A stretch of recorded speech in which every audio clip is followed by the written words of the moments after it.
मुजफ्फरनगर में किसानों की विभिन्न मांगों को लेकर भारतीय किसान यूनियन का अनिश्चितकालीन धरना चल रहा है, जिसमें मीडिया से बात करते हुए बीक्यू के राष्ट्रीय प्रवक्ता राकेश टिकैत ने आरएसएस प्रमुख मोहन भागवत द्वारा ब्राह्मणों पर दिए गए बयान पर बोलते हुए कहा कि देश की जनता अभी समझ रही है, लेकिन ये तो पिछले कई सालों से यही करते हैं, कई सालों से आपस में लड़ाने का काम करते हैं। राकेश टिकैत ने कहा कि ये चाह रहे हैं कि देश की जनता आपस में लड़े, देश में दंगे कम हो रहे हैं और ये नागपुर से लेकर दिल्ली तक एक ही गैंग है। क्या कुछ कहा उन्होंने, सुनिए। और इसी खबर पर ज्यादा जानकारी के लिए अमित हमारे साथ जुड़ गए हैं। अमित, आपसे जानना चाहेंगे, किसानों की मांग को लेकर धरना जारी है, भाकियू का तो वही राकेश टिकैत का भी एक बयान आया है जहां उन्होंने कहा है कि ये आपस में लड़वाने का काम करती है बीजेपी, तो क्या कुछ अपडेट है इस खबर पर? देखिए, बिल्कुल मैं आपको बता दूं, ये पूरा मामला जो है मुजफ्फरनगर जीआईसी मैदान का है, जहां पर लगातार आंदोलन जो है भारतीय किसान यूनियन द्वारा चल रहा है। तो कहीं ना कहीं भारतीय किसान यूनियन के राष्ट्रीय प्रवक्ता चौधरी राकेश टिकैत का सीधा सीधा कहना है कि पूरे जो सरकार द्वारा जो है विभिन्न प्रकार के मुद्दे उठाए जा रहे हैं, चाहे वो बयानबाजी का हो, चाहे बागेश्वर धाम का हो या फिर बाबा रामदेव का हो, तो कई प्रकार के जो है मोहन भागवत पर भी उन्होंने एक बयान दिया है कि आपस में ना लड़े, बिल्कुल सतर्क रहे, किसी भी तरीके से आपस में एक दूसरे को समझे, अपने घर परिवार को समझे, खेती किसान को समझे। तो उन्होंने सीधा सीधा सरकार पर और राजनीतिक इंस्टेंट करने वाले लोगों से बचने का एक ऐलान किया है कि इनसे बचे और अपने अपने काम को अंजाम दे। सीधा सीधा उन्होंने बयानबाजी पर जो है विभिन्न प्रकार के आरोप भी लगाए हैं, जिसमें राकेश टिकैत ने मोहन भागवत वाले बयान पर भी बोला है कि 2023 में भी बच के रहना है।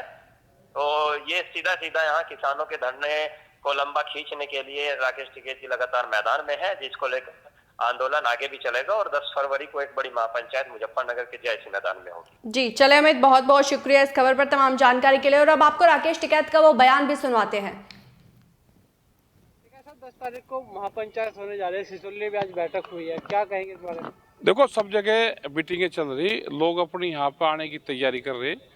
खाने की क्या व्यवस्था होगी, लोग रुकेंगे यहाँ पे, पहले दिन भी आने शुरू हो जाएंगे और यहाँ मीटिंग करेंगे। इसमें कितनी संख्या में यहाँ किसान? क्या पता कितनी संख्या में आ जाए, किसानों का क्या पता। यूपी का ही किसान रहेगा, बाहर का नहीं आएगा ना, बाहर के तो नहीं कोई ज्यादा आ रहे। तो क्या व्यवस्था आप लोगों की तरफ से रहेंगी यहाँ किसानों की? यहाँ पे उनका भाई पानी पानी का इंतजाम करेंगे, उनका खाने पीने का करेंगे, उन्हें अपनी बात बताओगे। ठीक है साहब, मोहन भागवत ने वर्ण विवक्षा देने का बयान दिया ब्राह्मणों पर, क्या कहेंगे आप? और ये देश की जनता अभी समझ रही क्या? ये तो पिछले कई साल से यही तो काम कर रहे हैं भाई, यही तो काम कर रहे हैं, ये कई साल से लड़ाने का काम कर रहे हैं आपस में। ये चाह रहे कि देश के जनता आपस में लड़े, देश में दंगे कम हो रहे। ये एक है गैंग, नागपुर से लगाकर पूरा दिल्ली में गैंग एक है इनका सब, और देश बना दिया गरीब।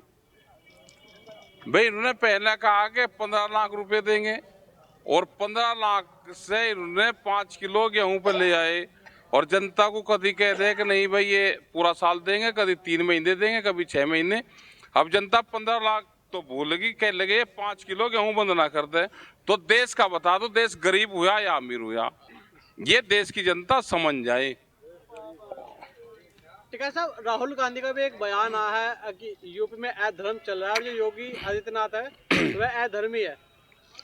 ये सारे उलझाएंगे। 2023 का जो है वो धार्मिक, उसमें झगड़े करवाएंगे एक दूसरे में। तो 2023 में बच के रहना झगड़ों से। कोई किताब की बात करेगा, कोई धर्म की बात करेगा, कोई जातियों की बात करेगा, लड़ना नहीं, बस देश की जनता को लड़ना नहीं, ये लड़ाएंगे, सरकारी लड़ाई करवाएंगे, तो लड़ना नहीं बस हमको। धार्मिक बातों में उलझावेंगे, उसे लड़वाने का काम करेंगे। जाति को एक जाति से दूसरी से लड़वाएंगे, एक धार्मिक को दूसरे धर्म से लड़वाएंगे। 2023 में कोई आदमी लड़े ना। तो अभी धरना आंदोलन इसी तरह आंदोलन पर ध्यान दे बस, इसकी तरफ कोई देख ले, यही सब धर्मों का यही मिल जा। अपना खेती ही सबका धर्म है। और उलझा दिया ना किसान, तो गरीब आदमी उलझा दिया। इन्हें देखा 15 लाख का लालच और 5 किलो अनाज पे ले, और ये कह रहे नहीं नहीं अभी 1 साल और देंगे, अभी 3 महीने देंगे। तो देश को तो भाई बर्बाद कर दिया। अब आदमी समझ लो कि देश अगर गरीब हुआ है, मैं अगर गरीब हुआ हूं तो देश भी गरीब हुआ, मैं अगर अमीर हुआ हूं तो देश भी अमीर हुआ। उसी से ही आप अंदाजा लगा लो। और खबर बिजनौर से है, जहां ग्रामीणों ने वन विभाग से गुलदार को पकड़ने की मांग की है। वन